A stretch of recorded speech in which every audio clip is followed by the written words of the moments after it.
जम्मू कश्मीर में धारा 370 हटने के बाद पहली बार पाकिस्तानी अधिकारी पहुंचे भारत। डरे सहमे अधिकारियों ने वर्ल्ड बैंक का पल्लू पकड़कर भारत में रखा कदम।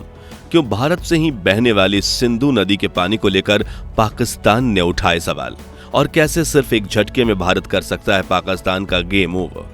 दोस्तों, आज से 64 साल पहले भारत ने पाकिस्तान के साथ सिंधु जल समझौता करते हुए दोस्ती का हाथ बढ़ाया था। इस इंडस वाटर ट्रीटी के तहत भारत और पाकिस्तान के बीच जम्मू कश्मीर से बहने वाली 6 नदियों के पानी का बंटवारा तय हुआ था।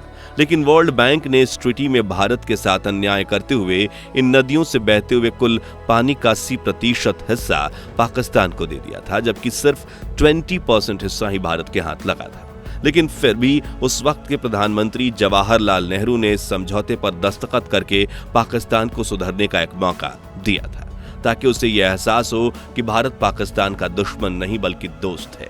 लेकिन वो कहते हैं ना, कुत्ते की दुम टेढ़ी की टेढ़ी। और सिंधु नदी पर पाकिस्तान की 70% आबादी की निर्भरता होने के बावजूद पाकिस्तान ने पिछले 60 सालों में भारत पर कई आतंकी हमले किए हैं। लेकिन हमारे देश के हर प्रधानमंत्री ने इस समझौते को बरकरार रखते हुए सिंधु नदी के पानी को पाकिस्तान के तरफ जाने से कभी नहीं रोका। मगर भारत ने अब इन नदियों पर हाइड्रो पावर प्लांट क्या लगा दिए कि पाकिस्तान की हालत टाइट हो गई है, और वो वर्ल्ड बैंक का हाथ पकड़े हुए दौड़े जम्मू कश्मीर चले आए। मगर क्या है इंडस वाटर ट्रीटी? क्या इसके तहत भारत पाकिस्तान जाने वाली नदियों पर हाइड्रो पावर प्लांट लगा सकता है? और क्यों इस समझौते को प्रधानमंत्री नेहरू की सबसे बड़ी भूल माना जाता है? आज जानेंगे इतिहास से लेकर वर्तमान तक इस समझौते की पूरी कहानी विस्तार से। लेकिन उससे पहले एक छोटी सी गुजारिश है, हर भारतीय इस वीडियो को लाइक जरूर कर दीजिए। कहानी की शुरुआत होती है साल 1948 से। बंटवारे के बाद भारत से कश्मीर छीनने की लालच में पाकिस्तान जम्मू से लगातार हमले कर रहा था, जिसे देखकर कुछ देशभक्त इंजीनियरों ने पाकिस्तान में जाने वाली डैम की मदद से इसे रोक दिया। हालांकि भारत ने कुछ ही समय में इन डैम्स को तोड़कर पाकिस्तान को पानी दे दिया, ताकि पाकिस्तानी जनता पर इसका कोई प्रभाव न पड़े, क्योंकि कुछ महीने पहले ही वो भारतीय ही तो थे। उस दिन के बाद भारत ने कभी सिंधु नदी के पानी का इस्तेमाल करके पाकिस्तान को धमकाने की कोशिश नहीं की। लेकिन इस एक घटना का फायदा उठाते हुए पाकिस्तान वर्ल्ड बैंक के पास गया और इंडस वाटर ट्रीटी की मांग करने लगा। अब सिंधु और उसकी 5 सहायक नदियां रावी, ब्यास, सतलज, चेनाब और झेलम का ओरिजिन हिमालय था।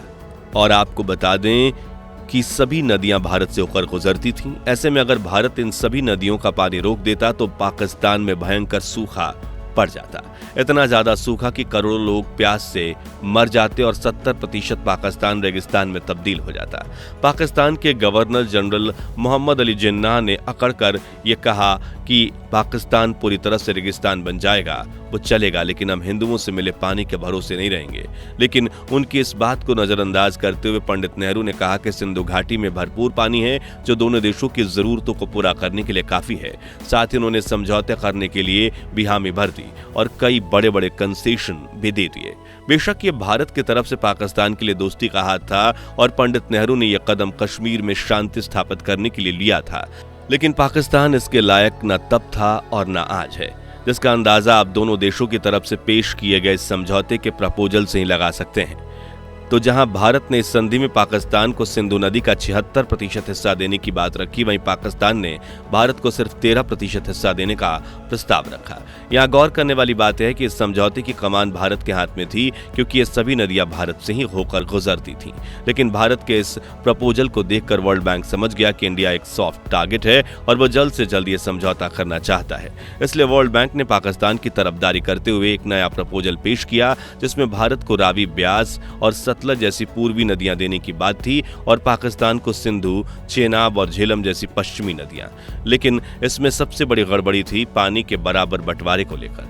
दरअसल सिंधु नदी के कुल 168 मिलियन एकड़ फीट में से भारत में सिर्फ 33 मिलियन एकड़ फीट हिस्सा ही ऑफर किया गया था, जो सिर्फ 20% हिस्सा था, जबकि बाकी का 80% हिस्सा पाकिस्तान लेना चाहता था। ऊपर से भारत को इस 20% हिस्से पर भी बांध बनाने की अनुमति नहीं दी गई थी। ऐसे में पूरी दुनिया को यह साफ साफ दिख रहा था कि यहाँ दाल में कुछ काला नहीं, बल्कि पूरी दाल ही काली है। यानी यह समझौता वैसे तो बायलैटरल यानी द्विपक्षीय है, लेकिन इसमें फायदा सिर्फ पाकिस्तान का हो रहा है। मगर फिर भी पंडित नेहरू ने 19 सितंबर 1960 के दिन पाकिस्तान के राष्ट्रपति मोहम्मद याकूब खान के साथ समझौते पर दस्तखत कर दिए। इस समझौते से संसद भवन का माहौल काफी गर्म हो चुका था। खुद कांग्रेस पार्टी के मंत्री भी पंडित नेहरू के इस फैसले की निंदा कर रहे थे। यहाँ तक कि पंडित जी को अपने बचाव में ये तक कहना पड़ा कि हमने सिर्फ समझौता ही नहीं किया बल्कि दोनों देशों के बीच पीस यानी शांति की स्थापना की है। मगर वो नहीं जानते थे उनका ये निर्णय उस जहरीले सांप को दूध पिलाने जैसा था जो दूध पिलाने वाले को ही डंक मारता है। आपको बता दें कि हुआ भी कुछ ऐसा। समझौता करने के बाद पाकिस्तान आज तक भारत के खिलाफ 3 बड़े युद्ध छेड़ चुका है, जिसमें 1965 का कश्मीर युद्ध, 1971 में इंडो पाक वॉर और 1999 में कारगिल युद्ध शामिल है। इसके अलावा पाकिस्तान ने सियाचिन में घुसपैठ करने की कोशिश भी की है और भारत पर कई आतंकी हमले भी करवाए, लेकिन इसके बावजूद आज तक भारत ने इंडस वाटर ट्रीटी नहीं तोड़ी। दोस्तों, आपको ये जानकर हैरानी होगी कि इंडस यानी सिंधु नदी को बिना पाकिस्तान की इकोनॉमी की कमर टूट जाएगी, क्योंकि पाकिस्तान का 90% एग्रीकल्चर और 25% जीडीपी इस नदी पर निर्भर है और यह निर्भरता आज से नहीं बल्कि बंटवारे के समय से ही बनी हुई है। हालांकि जब पाकिस्तान भारत पर हमले कर रहा था तब यह सिंधु जल समझौता याद भी नहीं था, लेकिन अब जब भारत ने नदियों पर हाइड्रो प्लांट बनाना शुरू किया तो पाकिस्तान वर्ल्ड बैंक का हाथ पकड़कर सीधा जम्मू भी पहुंच गया है। तो अब सवाल है कि क्या इंडस वाटर ट्रीटी के तहत भारत इन नदियों पर पावर प्लांट बना सकता है? तो इसका जवाब है हाँ। भारत इन नदियों पर डैम या रिजर्वायर नहीं बना सकता, लेकिन हाइड्रो पावर प्लांट बहते हुए पानी के बहाव से बिजली उत्पन्न करता है। उससे पानी का बहाव नहीं रुकता। ऐसे में भारत इन नदियों पर जितने चाहे उतने पावर प्लांट लगा सकता है और इस वक्त भारत यही कदम उठा रहा है, जिससे पाकिस्तान का यह सोचकर बुरा हाल है कि कहीं भारत चुपके से कोई रिजर्वायर न बना ले, जिसे देखने के लिए 40 पाकिस्तानी अधिकारी भारत पहुंचे। आपको बता दें कि भारत ने पाकिस्तान की झेलम नदी पर Kishan Ganga hydro power project शुरू कर दिया है और चेनाब नदी पर भी भारत 12 हाइड्रो पावर प्रोजेक्ट चला रहा है। साथ ही भारत ने पाकिस्तान की चेनाब नदी से मिलने वाली 2 सहायक नदियों पर भी हाइड्रो पावर प्रोजेक्ट्स बनाना शुरू कर दिया है, जिसमें पहला है 1000 मेगावाट का पाकुल दुल प्रोजेक्ट जो मरुसूदर नदी पर बनाया जा रहा है, जबकि दूसरा प्रोजेक्ट चेनाब की दूसरी सहायक नदी कलनाई पर बनाया जा रहा है और पाकिस्तानी डेलीगेशन कश्मीर की पश्चिमी नदियों पर बनाए जाने वाले इन सभी प्रोजेक्ट को देखने आया है।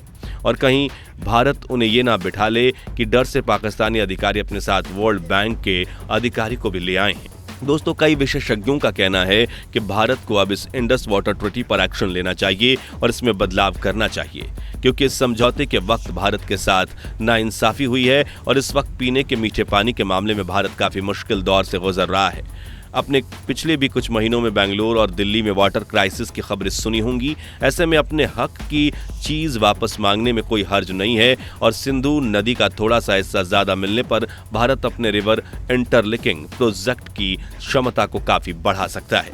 अब अगर आप सोच रहे हैं कि आखिर ये रिवर लिंकिंग परियोजना क्या है, तो आप भारत के इस महत्वाकांक्षी प्रोजेक्ट पर हमारा डिटेल वीडियो डिस्क्रिप्शन और एंड स्क्रीन में दी गई लिंक पर क्लिक करके देख सकते हैं। तो दोस्तों, हर बार दोस्ती का हाथ बढ़ाकर पीठ में छुरा भोंकने वाले पाकिस्तान को इंडस वाटर ट्रीटी के तहत टोटल पानी का 80% देना सही है या भारत को अब इस समझौते में बदलाव करवाकर अपने हक का पानी लेना चाहिए? इस बारे में अपनी राय हमें कमेंट्स में जरूर बताइए। ये वीडियो अच्छा लगा हो तो इसे लाइक और शेयर कीजिए और ऐसी ही दिलचस्प खबरों के लिए इस चैनल को सब्सक्राइब करके पास वाली घंटी जरूर बजा दीजिए। जय हिंद, जय भारत।